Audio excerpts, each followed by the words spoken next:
é exatamente isso.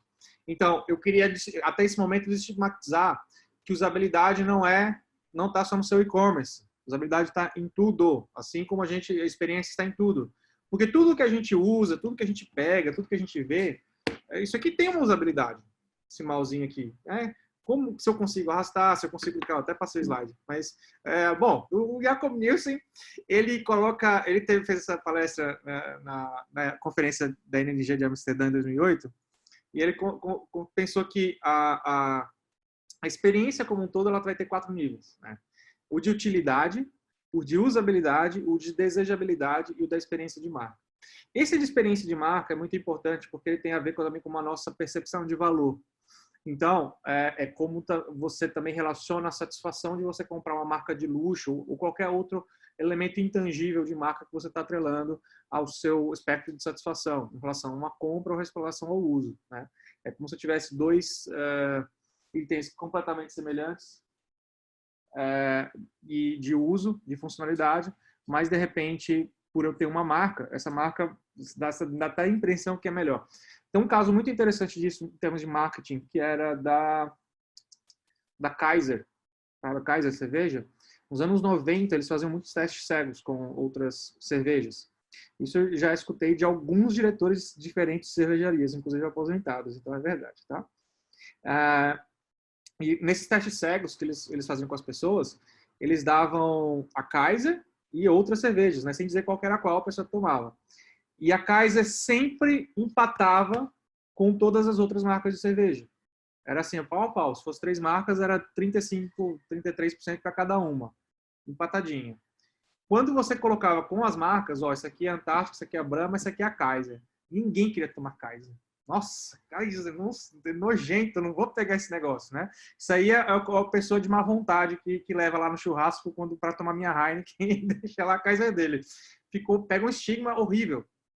Mas questão de marca, no teste cego ela saía bem. Quando você mostrou a marca, ela sai mal.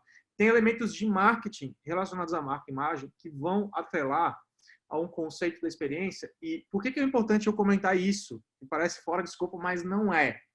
Porque quando você vai fazer um teste de usabilidade, de repente, se sua marca for uma marca problemática, os outros elementos de insatisfação, eles podem vir a bloquear a minha interpretação do uso do seu produto.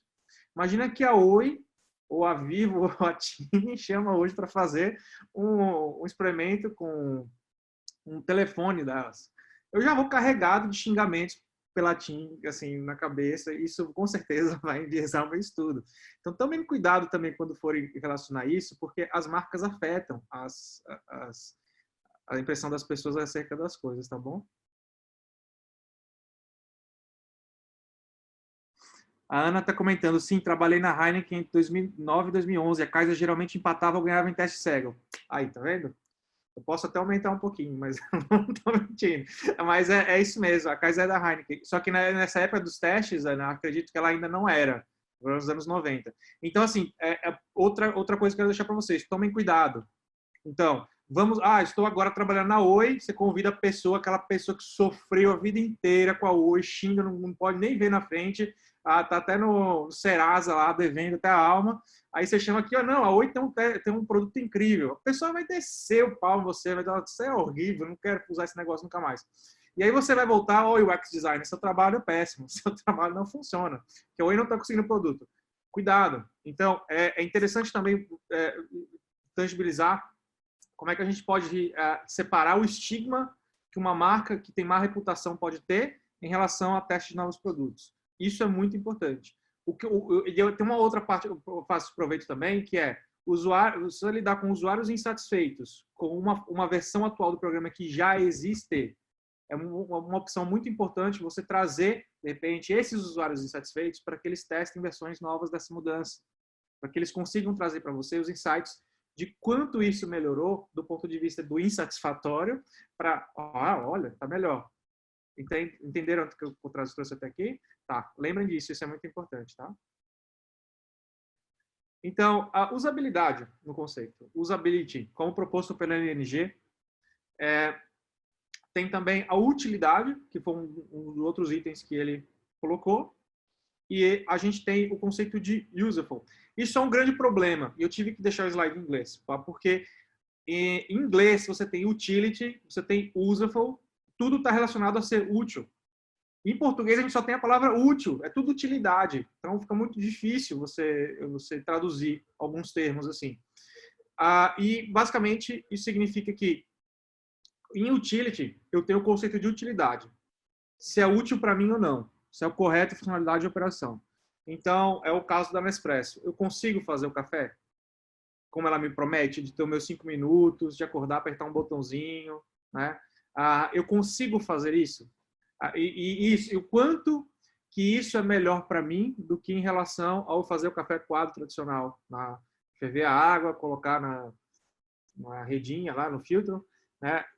Então, assim, o quanto isso é melhor para mim, quanto isso é mais prazeroso, o quanto isso é mais gostoso em termos de me trazer uma nova realidade. Muito das transformações que a gente faz em jornada com o usuário tem a ver com a utilidade, que é exatamente o quanto que isso funciona, né? O quanto que isso impacta. Agora, todo o conceito de qualidade relacionado a isso, né, a esse conceito de utilidade, é relacionado à usabilidade, que é o quanto isso cumpre seu propósito satisfatório da minha perspectiva, o quanto que isso me emociona, o quanto isso potencializa os meus ganhos, os meus sonhos, aquelas minhas experiências positivas, o quanto que isso mina as minhas experiências ruins e torna piores, porque a usabilidade também pode ser ruim. Existe até uma discussão que é o design está em tudo, a usabilidade está em tudo, né? Se você não teve um projeto de design, se você não tem design, se você não fez um procedimento correto em usabilidade, não significa que ela não está lá. Ela só provavelmente vai ser pior. Tá? E com isso a gente tem o conceito de um produto útil, que é aquele produto que pode ser utilizado para tarefas práticas e faz sentido para o dia a dia dos usuários. Mas, então, quando a gente for pensar em eu quero fazer um produto que faça sentido para as pessoas, ele tem duas coisas. Ele tem a utilidade, se ele é útil ou não para as pessoas no dia a dia, e se ele é usabilidade, se ele é fácil, se ele é satisfatório, se ele traz uma condição melhor de uso do que a pessoa fazia. Tá. E eu trouxe essa comparação, tá nesse artigo do Fabrício Teixeira. Eu achei muito interessante e eu vou passar o link para vocês para depois vocês lerem, tá? Também pode ser uma leitura complementar para vocês. Mas, basicamente, quando a gente vai comparar modos qualitativos e quantitativos de entender essa utilidade ou de entender essa usabilidade, o quantitativo ele está muito relacionado ao que a gente faz. Então, o que acontece. Então, eu tenho o bonequinho olhando aí, para quem não consegue em inglês, ele está dizendo assim, apenas 1 em 30 pegam o sorvete grátis. Que interessante, que a plaquinha amarela está dizendo sorvete grátis.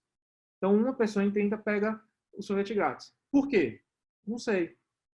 Então, o quantitativo, ele me dá muitas referências numéricas, ele me dá muitas referências de coisas que acontecem e coisas que eu consigo quantificar.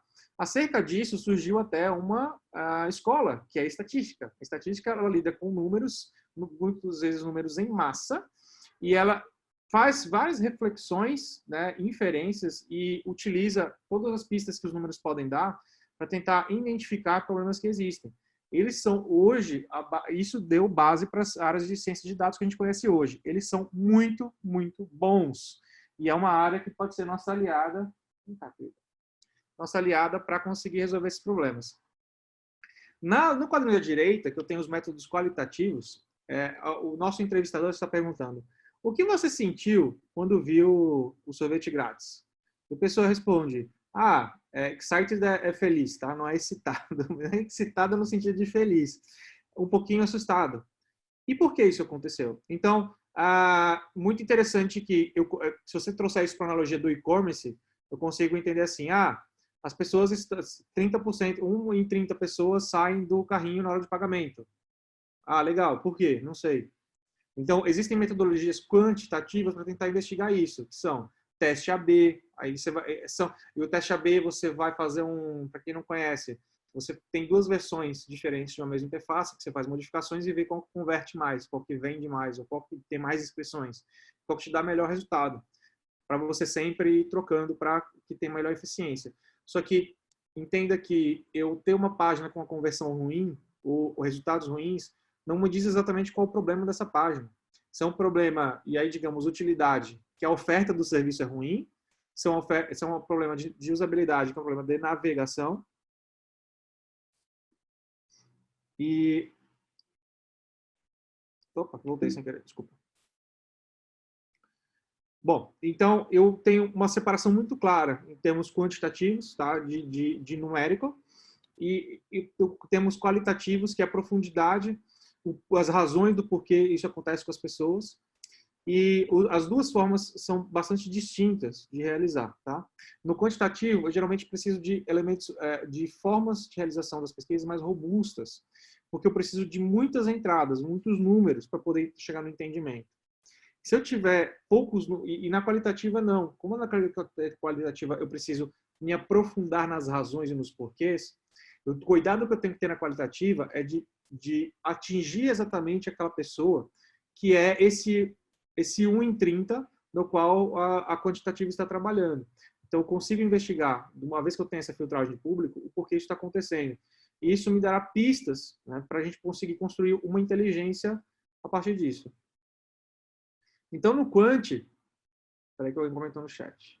Boa, Guilherme. O Guilherme postou aqui um curso de Power BI do DSA e, bom, se tiver grátis, melhor ainda, né? Mas boa, Guilherme, obrigado.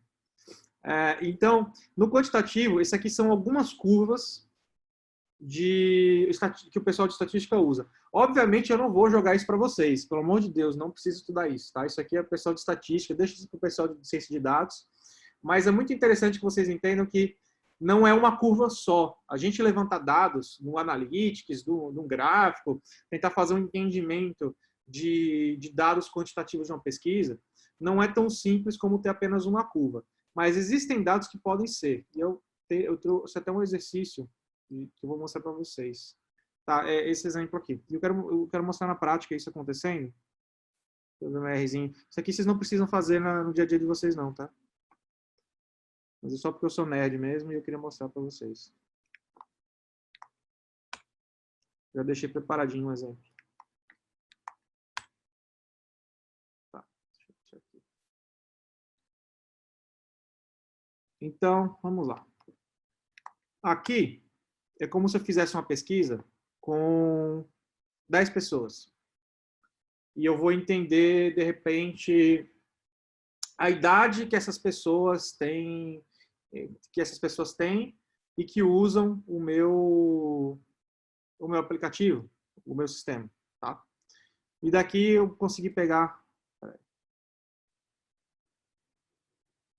Aqui eu consegui pegar 10 itens.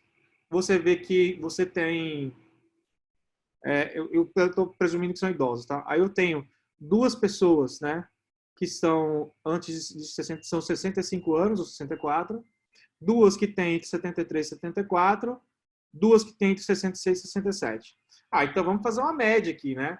Eu tenho muita gente com menos de 66 e muita gente acima de 74. Aqui está um buraco, não tem ninguém que usa 68. Né? Será? Então, eu não posso... Imagina que eu estou fazendo um produto para a população idosa brasileira. Né? Eu não posso pegar 5, 6 pessoas, né, igual você faz um teste de usabilidade, e presumir que isso vai dar um resultado fixo para a população inteira, porque é absurdo você chegar nisso. Você tem uma população de 200 milhões e temos uma porção ainda de idosos, é muito diferente. Então, aumentei o meu público aqui para 100 pessoas. Quando eu tenho 100 pessoas, aí o negócio começa a ficar mais interessante, porque eu começo a entender o seguinte, olha só, aqui com 10 eu tinha realmente duas abaixo de 65. Aqui ficou em duas. Nenhuma das outras pessoas que eu fui entrevistar tinha 65. Aí eu tenho um monte agora com 74, com 70, parece que tem uma coisa mais interessante. E aí quando eu aumento para 10 mil pessoas, aí o negócio fica mais interessante ainda. Porque você vê tomar forma aquela coisa que você está procurando, que pode ser idade, pode ser região demográfica, né, ou então condição econômica. Entende quando eu tento trazer índices muito amplos? Por exemplo, a gente teve uma participante que comentou que trabalha no Guia Bolso. Imagina que eu fosse trabalhar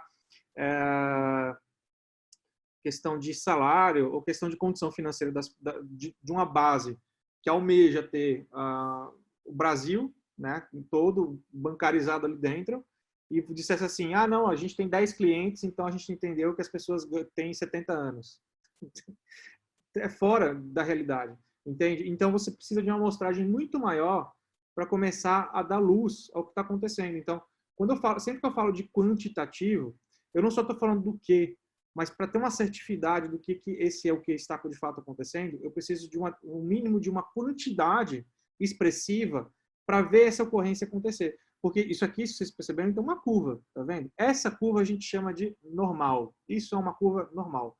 É o nome da curva mesmo, tá? Vocês podem procurar depois, curva normal. E é uma curva que basicamente diz que se eu tiver essa amostra aqui e eu, de repente, for fazer mais uma pesquisa, mais uma, onde que é mais provável que essa pessoa caia? A maior probabilidade que essa pessoa caia é aqui no meio. É onde está o topo, que é onde tem mais indicações. Ah, e aí se acontecer dela cair aqui, no 90, o 95, né, que não está nem aqui, é o que a gente chama de ponto fora da curva. Então, o que eu posso ter de risco em fazer uma pesquisa com 10 pessoas nesse caso é ter vários pontos fora da curva. E eu vou precisar de 10 mil no mínimo para conseguir visualizar como essa curva está. Eu posso ter até uns pontinhos soltos aqui, mas que não vão fazer muita diferença quando eu tiver essa visão consolidada do todo. Entendeu? O que vocês acharam dessa comparação? Deu para entender bem a questão do quantitativo? E isso só tratando de idade, né? Quando a gente começa a trazer outros indicadores, né, onde regional ou qualquer outra coisa ali, a gente vê que essas quantidades, às vezes, elas precisam crescer muito, né? Para a gente tornar realmente uma verdade o que a gente precisa, né? Perfeito, perfeito. Então, assim, o que a gente pode entender desse aspecto é que quando a gente está falando de produtos, especificamente de uso, como que as pessoas usam, a gente tem uma inteligência coletiva mínima, né, que a gente pode até relacionar ao bom senso, que a gente consegue entender se está fácil ou está difícil usar. Mas ver como seria difícil, se dentro do procedimento de pesquisa ou de teste, se uma coisa é fácil de usar, eu perguntasse para as pessoas o quão fácil isso está de usar? De 1 a 10. Ah, tá 7. O que é 7, sabe? Tem coisas que a gente vai conseguir quantificar e tem coisas que a gente não vai conseguir quantificar. Com relação a pesquisas de idade, pesquisas demográficas, eles são muito interessantes. Eu podia até abrir um analytics aqui de inscrições, do e-commerce. Então, tem muitas coisas de números que vão fazer sentido para você construir a sua base, no sentido de quem são o nosso público. Porque isso é um grande o quê, né? Não está o porquê, mas está o quê. Quem é o nosso público? Você pode ter elementos de idade, mas você pode cair em elementos, por exemplo. Teve um exemplo que eu dei na aula de personas, que era, a gente lança um aplicativo e era de cassino, de jogos, e de repente ele é usado por vários adolescentes e vários idosos. Isso é tão um buraco de idade no meio, é adolescentes e idosos. O que eles têm em comum, adolescentes e idosos? Eles têm tempo. Né? O adolescente tem tempo livre, o idoso também. Mas até a gente chegar no porquê que eles estão usando, a gente precisou passar por essa grande interrogação de que tem um monte de adolescente e um monte de idoso. Não está batendo, não faz sentido. Tá? Então, a construção dessa nossa inteligência, de como isso acontece, ela passa por entendimento de tudo que tange o nosso público. E você simplesmente isolar isso no número, né, de dizer, eu tenho 50 milhões de usuários, tá ok? Não me diz muito, porque o que está relacionando adolescentes e idosos nesse sentido é o comportamento ou um hábito, né, um hábito que seria ter tempo.